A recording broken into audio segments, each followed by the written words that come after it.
welcome to the Clinical Care Options Neurology and Psychiatry podcast series, Advancing Care in Bipolar Depression. Today's episode features expert faculty Dr. Charles DeBattista, a professor of behavioral sciences and psychiatry at Stanford University, answering your questions about diagnosing and managing patients with bipolar depression and mixed features. These questions were submitted at recent Psychiatry Update conferences and are moderated by Amber Hoberg, a psychiatric nurse practitioner in Floresville, Texas, and Dr. Greg Mattingly, an associate clinical professor of psychiatry at Washington University School of Medicine in St. Louis, Missouri. We'll begin with questions about differential diagnosis and then move into management strategies. Give us a definition of the term mixed features and give us some examples. So the current DSM-5 definition includes 3 or more symptoms of mania, hypomania, or depression in the context of an opposite mood state. So hypomania or mania in depression, or mania or a depression in a manic or hypomanic patient. And there can be a variety of features. For example, one can have what used to be called a dysphoric mania. So patients often in manic states will, again, especially as the episode progresses, will develop dysphoria, sometimes with tearfulness and so forth. Agitation, irritability in a depressed individual can present as a mixed feature. So any of the constellation of hypomanic, manic symptoms, decreasing for sleep, increasing goal-directed activity, and so forth, in the context of a depressive episode, 3 or more of those are present by DSM-5 criteria, they would be in a mixed state. Is OCD considered manic? No, OCD is not considered mania, but OCD in the context of a depressive episode has a high association with mixed features. And so when OCD occurs just in the context of a major depressive episode, at least be thinking about the possibility that they're on this spectrum and maybe a little more than just, towards the bipolar spectrum than just unipolar. How do you know it is a mixed state and not just depression, anxiety with irritability? You don't, actually. So, what's interesting is in DSM-3, I was around when DSM-3 was the DSM of the day. And in DSM-3, irritability was actually part of the diagnostic criteria. So what irritability should do, and people can feel irritable just when they feel bad, right? So patients with pain are often irritable. Patients who have chronic illnesses are irritable. And patients with depression don't feel well. They tend to, it's not unusual for them to be irritable. So irritability should at least just be an indication to look a little further that they might be on the bipolar spectrum. Since again, irritability is a feature that we often see in mixed states, but irritability alone doesn't define the person as being in a mixed state. But let's say they also have, in addition to irritability, they also have pressured speech. They also appear to be needing less sleep in the context of a depression, and they're irritable. That's, again, kind of a stronger indication that they're in a mixed state and would need to be treated accordingly. What type of questions would you ask a patient to distinguish bipolar 1 or 2 disorder with rapid cycling or bipolar disorder with mixed features, rapid cycling, from borderline personality disorder?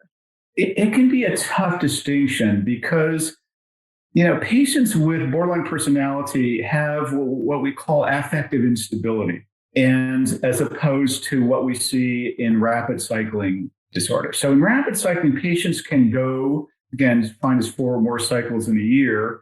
They can go from a significant depression to a manic or hypomanic state. The affective instability we see with borderline personality, on the other hand, is much more rapid than that. They can go from, and it's not usually in the elevated area. It tends to range from euthymia to irritability, anger, and depression. It doesn't tend to go to patients feeling particularly happy, having an increase in goal-directed activity, decreased need for sleep, and so forth. So it's, there is some overlap because moods change, but the moods are different. They're far more rapid, can occur from moment to moment in a borderline personality, and they tend not to go to the elevated mood. They tend to go to anger, and they tend to go to depression as opposed to euphoria, and again, the other hypomanic and manic symptoms. So there is an overlap, but as I say, the differences in borderline are just that moments to moment affective instability and the lack of really going into these sustained periods of elevated mood, increased goal-directed activity, and so forth. I often have people that tell me they have both bipolar and major depression. Is that a true diagnosis combination? If so, does that change your treatment to an SSRI in addition to something for the bipolar depression? Patients are often confused by diagnoses. And, they may have heard in the past that they were diagnosed with depression and then subsequently were re-diagnosed as being bipolar. Patients with bipolar disorder, by definition, are susceptible. The vast 90% of patients with bipolar disorder have depressive episodes that are major depressive episodes. And so the key issue is whether they do, in fact, have a history of mania or hypomania. If they do, then a second-generation antipsychotic or a mood stabilizer may be indicated. So it would be important to figure out what they actually mean. But once they've had a manic or hypomanic episode, by definition, they are bipolar. They are predisposed to having major depressive episodes. And so it's not really a separate diagnosis. The bipolar diagnosis, if accurate, would supersede the major depression diagnosis. Is there any relationship between trauma and bipolar disorder? And the data set that I always refer back to is my good friend Joe Biederman out at Mass General.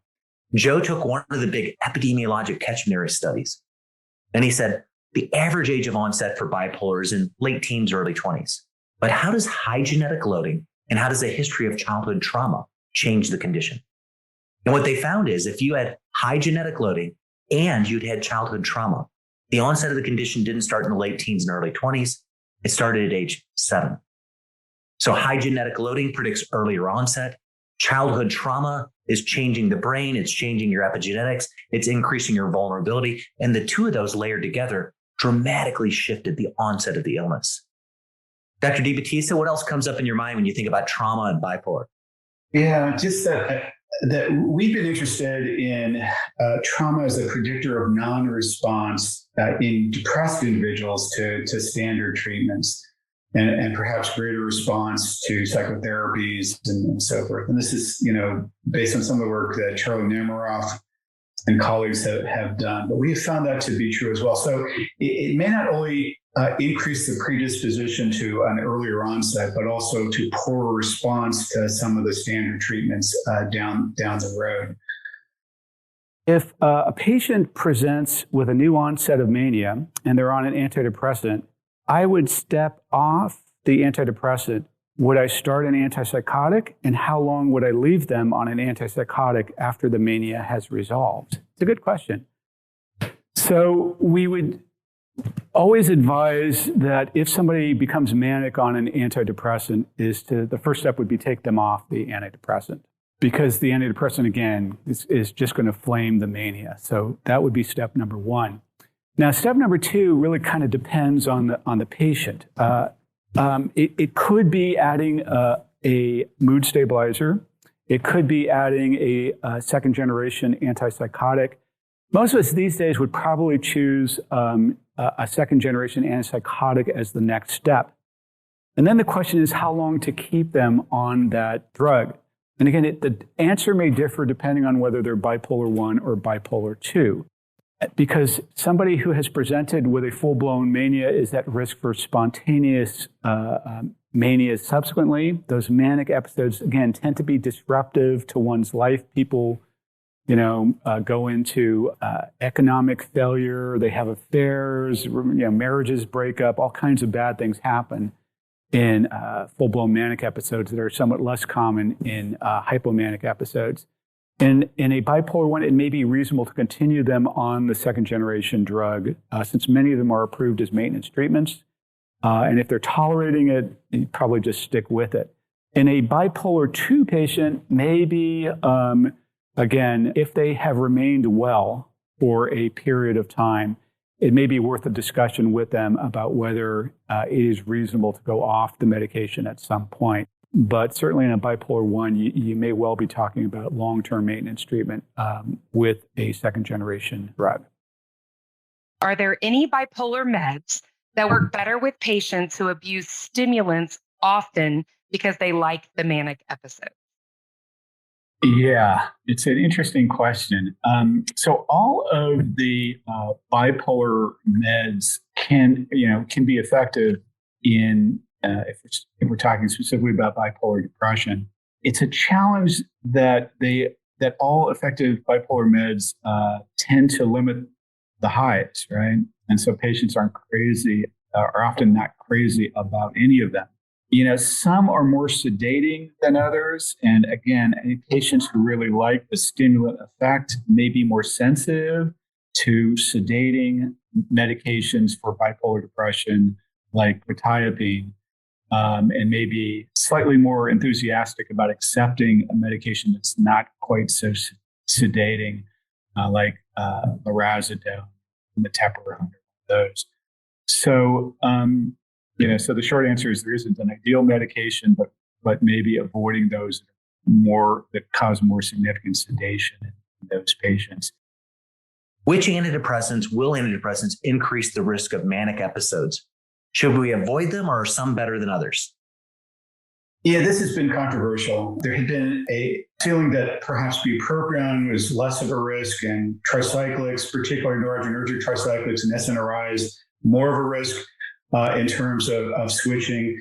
I think that the data is mixed, but I would tend to think that, again, these dual reuptake inhibitors may be more problematic, or that some of, I'm not so sure about bupropion. What are your thoughts, Dr. Mattingly? I agree with you. I think the data with bupropion looked kind of promising. I think we all got sucked into that. I think they can all induce antidepressant misadventures. You just have to be careful and use your clinical judgment when you do that. Would you add a benzo for irritability, anxiety in people that are refractory? What's the role of benzodiazepines? Benzos have a limited role. They can, certainly be helpful for sleep. We'll often put in patients with bipolar disorder, if we can get them to sleep, we've solved half the battle. But there may be at least a limited role for benzodiazepines in the course of illness. We do have to be somewhat careful, just given the high rates of substance abuse in our bipolar patients, giving them a potentially habit-forming drug can be problematic. But in terms of at least acutely managing kind of sleep issues and agitation in the context of also giving, say, a second-generation antipsychotic, at least for the short term, I think can have utility. What's the best manner to help guide a person who is exhibiting bipolar symptoms to seek professional help and to help them be compliant with their medications, to help and help to avoid the tendency that being attacked or misunderstood when confronted? This can be a challenge in bipolar patients. Most of our patients don't love being on any of these medications. They all have their downsides, right? And many bipolar patients, things have to get considerably worse before they get better in terms of agreeing to be on a medication long term. So I see a lot of Stanford undergrads and graduate students, for that matter, and faculty who are bipolar. And for many of our students, first of all, the idea that they're bipolar is not something that they necessarily want to accept right off the bat. And secondly, saying to them that they have to be on these medications, which have these various side effects indefinitely, is another thing they certainly don't want to hear.